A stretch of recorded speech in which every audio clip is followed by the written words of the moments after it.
আসসালামু আলাইকুম, কেমন আছো তোমরা সবাই? আশা করি আল্লাহর রহমতে ভালো আছো। আমিও ভালো আছি আলহামদুলিল্লাহ। আজকে সকালবেলায় আমাদের বাসায় চলে আসলো নতুন অতিথি। তাদের বসবাসের জন্য একটা নতুন লাইটের দরকার, সেইটারই হোল্ডারটা লাগিয়ে নিচ্ছি এখন আমি। এই যে আমাদের সেই নতুন অতিথি, ছোট্ট ছানাপোনারা দেখতে কত সুন্দর লাগছে, মাশাআল্লাহ, অনেক কিউট। ওদের বসবাসের জন্য সবকিছু ঠিকঠাক করে এখন আমি তিলগুলোকে পরিষ্কার করে নেব। ছোট্ট একটা জাতা, এটাতে করে তিল পরিষ্কার করে নেওয়া খুব সহজ, অনেক সুন্দরভাবে চোচা উঠে যায়। এভাবে 2-3 বার ঘুরিয়ে নিলে এরকম পরিষ্কার হয়ে যাবে। তিল পরিষ্কার করে রেখে দিলে পিঠা বানানো বা ভর্তা খাওয়ার জন্য তাড়াহুড়া করে করা যায়। এইসব করতে করতে দুপুরে রান্নার টাইম হয়ে গিয়েছে। এখন আমি সবকিছু কুটে বেছে নিচ্ছি দুপুরে রান্নার জন্য। আজকে রান্না করব মুরগির গোশত আর উস্তে ভাজি।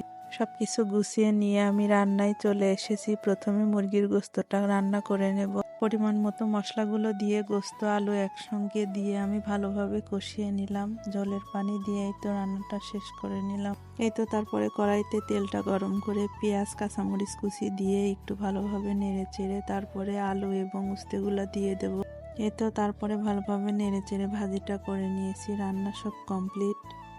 রান্নার শেষেও সংসারে অনেক কাজ জমে যায়। সবকিছু গুছিয়ে নিয়ে গোসল করে নামাজ শেষ করে এখন খেতে চলে এসেছি। আজকের মতো এ পর্যন্তই। সবাই ভালো থাকবে, সুস্থ থাকবে। আল্লাহ হাফেজ। আসসালামু আলাইকুম।